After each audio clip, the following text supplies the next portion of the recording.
All right, Shane, next game, got to talk about it. Sorry to do it. Pitt goes on the road, beats Tennessee 41-34. I believe the school record penalty yardage for Tennessee, 134 yards, 3 turnovers in the game. They didn't force a single one.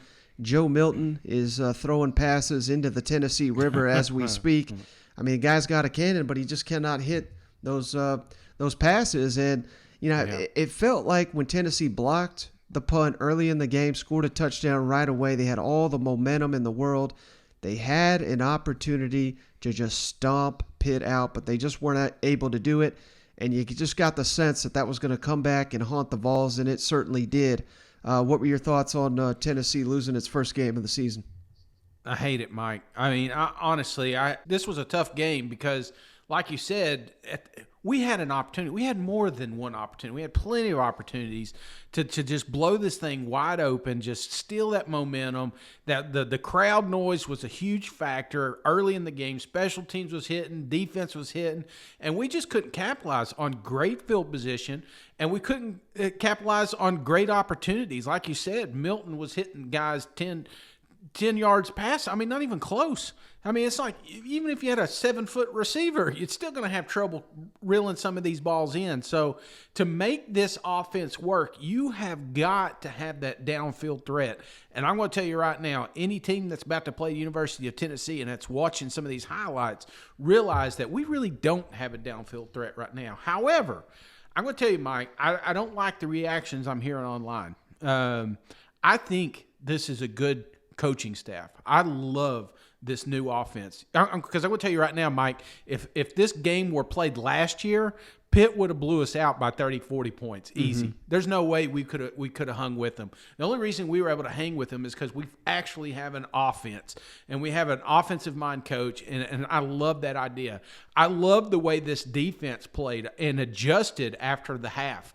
That tells me that we've got a good staff. We just don't have all the pieces, man. You got to realize that half our team transferred out. Right. We haven't even had a recruiting class come in. So I'm not freaking out if I'm a Tennessee Volunteer. It sucks to hear the word rebuild because we've been in one for 20 damn years, but we're still in it, Mike. And hopefully this one will get us out of the hole. Yeah, a lot of fight in those Vols, like you said. They could have easily packed it in when they got down a couple of scores, but they were in it at the very end of the game.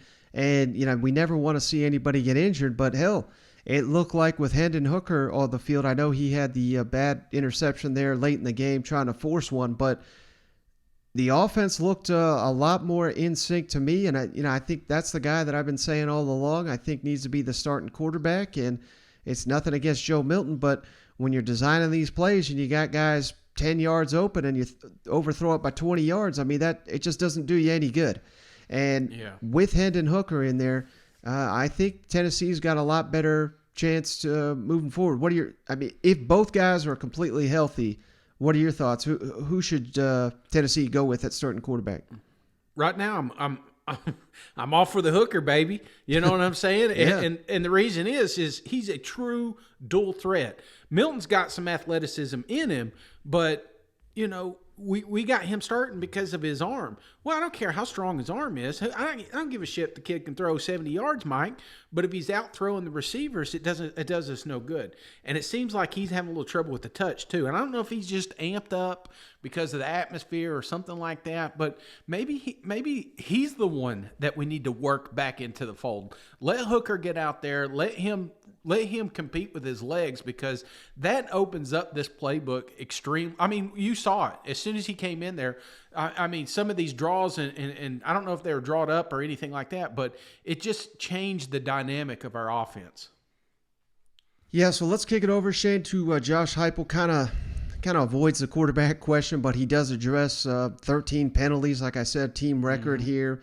Really poor performance. I got to clean that up. And, going back to what you said, I mean, there was a handful of key Vols not in this game for injury reasons, COVID reasons. And then when you have a number of guys get injured in the game, Tennessee's roster is just not in a place where they can lose 10 guys. And you're not going to feel that against a quality team like Pitt. Well, not to mention, I mean, this quarterback, I don't know if you knew this, Mike, but the Pitt quarterback has a personal relationship with the all-time great Peyton Manning. Did you know that? I did not know it, but by God, ESPN was on a mission to let us know. God. Jeez, I felt like this was a Peyton Manning bowl. Had nothing. I mean, they talked more about Peyton Manning than they did Johnny. Coach, at quarterback, if Milton, was he injured and couldn't go back in, or were you going to make a change? He was. Couldn't come back. Hendon did a great job. Coming off the bench, competing, giving us a chance, making some plays with his feet, being decisive with the ball in his hands.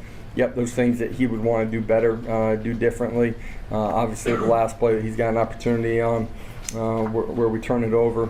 But I thought our football team rallied around him. They believed in him. He went out there and competed extremely hard. Gave us a chance here in the second half.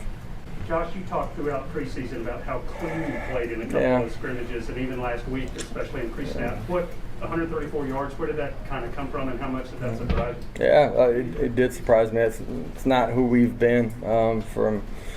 Taking our helmet off in celebration early and changing the field position a little bit.